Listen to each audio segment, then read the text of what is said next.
ನನಗೆ ನಮ್ಮ ಕೈಲಿ ಇದ್ದಂಥದ್ದು ಎರಡು ಪಕ್ಷದ ಕಾರ್ಯಕರ್ತರಿಗೆ ಕೇವಲ 15 ದಿನಗಳು ಚುನಾವಣೆ ನಡೆಸಲಿಕ್ಕೆ ನಮ್ಮ ಕೈಯಲ್ಲಿ ಅವಕಾಶ ಇದ್ದಂಥದ್ದು.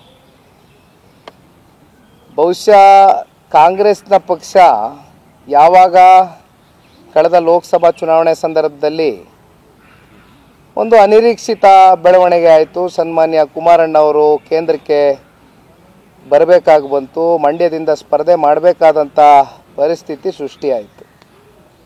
ಅವೆಲ್ಲವೂ ಆದ ನಂತರ ಚನ್ನಪಟ್ಟಣ ಸನ್ಮಾನ್ಯ ಕುಮಾರಣ್ಣವರು ಪ್ರತಿನಿಧಿಸಿರ್ತಕ್ಕಂಥ ಕ್ಷೇತ್ರ ಸ್ವಕ್ಷೇತ್ರ ತೆರವಾಯಿತು. ತೆರವಾದ ನಂತರ ರಾಜ್ಯದ ಉಪಮುಖ್ಯಮಂತ್ರಿಗಳ ಗಮನ ಬಹುಶಃ ಸಾಕಷ್ಟು ಬಾರಿ ಚನ್ನಪಟ್ಟಣಕ್ಕೆ ಕಾಲನ್ನು ಇಟ್ಟು ಹೋಗಿದ್ದಾರೆ. ಅವರು ಬಂದಿರತಕ್ಕಂಥ ಉದ್ದೇಶ ಏನು, ಅದರ ಹಿಂದಿನ ಒಳ ಮರ್ಮಗಳೇನು ಅಂತಕ್ಕಂಥದ್ದು ಮುಂದಿನ ದಿನಗಳಲ್ಲಿ ಗೊತ್ತಾಗ್ತದೆ. ಹೇಳಿದ್ರು ಪಾಪ ಒಂದಷ್ಟು ಸೈಟ್ಗಳನ್ನ ಕಟ್ಸ್ಕೊಡ್ತೇವೆ, ಅಭಿವೃದ್ಧಿ ಮಾಡ್ತೇವೆ ಚನ್ನಪಟ್ಟಣವನ್ನು ಅಂತಕ್ಕಂಥದ್ದನ್ನು ಈಗ ಸಾಕಷ್ಟು ಆಸೆ ಆಕಾಂಕ್ಷೆಗಳನ್ನ ಹುಟ್ಟಿಸಿದ್ದಾರೆ ತಾಲೂಕಿನ ಜನತೆಗೆ. ಬಹುಶಃ ಅವ್ರಿಗೆ ಒಂದು 3-4 ತಿಂಗಳ ಕಾಲ ಸಮಯ ಸಿಕ್ತು. ಆದರೆ ನಮಗೆ ಕ್ಯಾಂಡಿಡೇಟ್ ಯಾರಾಗಬೇಕು ಅಂತಕ್ಕಂಥ ಇತ್ಯರ್ಥ ಮಾಡುವಂಥ ತೀರ್ಮಾನಗಳು ಎರಡು ಪಕ್ಷದ ಕಡೆಯಿಂದ ಮಾಡಲಿಕ್ಕೆ ಆಗಲಿಲ್ಲ. ಅದಕ್ಕೆ ತಾವೆಲ್ಲರೂ ನೋಡಿದ್ದೀರಿ, ಮಾಧ್ಯಮನೇ ಸಾಕ್ಷಿ.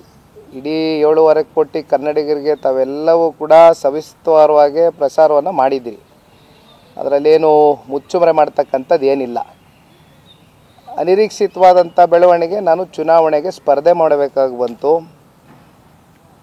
ಆದರೂ ಕೂಡ 87,000 ಮತಗಳು NDA ಅಭ್ಯರ್ಥಿಯಾಗಿರೋ ನನ್ನ ಪರವಾಗಿ ಕ್ರೋಢೀಕರಿಸಿರ್ತಕ್ಕಂಥದ್ದು ಬಹುಶಃ ಕೇವಲ 15 ದಿನಗಳಲ್ಲಿ ನಾವು ಮಾಡಿರ್ತಕ್ಕಂಥ ಈ ಒಂದು ಪ್ರಯತ್ನಕ್ಕೆ ಒಂದು ಹಂತದ ಫಲ ಸಿಕ್ಕಿದೆ. ಜಯ ಸಿಕ್ಕದೆ ಹೋಗ್ಬೋದು, ಆದರೆ ಫಲ ಕೊಟ್ಟಿದ್ದಾರೆ ಜನ ಅಂತಕ್ಕಂಥದ್ದು ನಾನು ಭಾವಿಸಿದ್ದೇನೆ.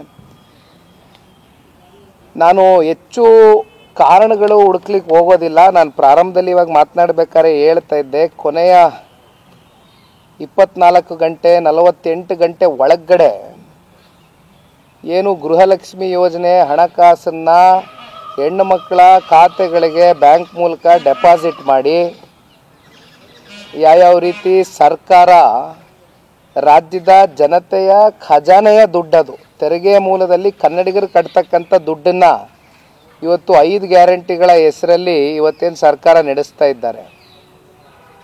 ಆದರೆ 48 ಗಂಟೆ ಒಳಗಡೆ ಗೃಹಲಕ್ಷ್ಮಿ ಯೋಜನೆ ಬ್ಯಾಂಕ್ ಮೂಲಕ ಏನು ಡೆಪಾಸಿಟ್ ಆಯಿತು ಹಣ,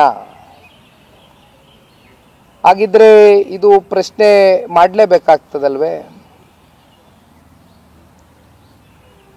ಇವೆಲ್ಲ ನಾನಾ ಕಾರಣಗಳಿದೆ. ಜೊತೆಯಲ್ಲಿ ನಾನು ಪ್ರಾರಂಭದಲ್ಲಿ ಹೇಳಿದೆ, ಇವತ್ತು ಯಾರ ಮೇಲೂ ನಾನು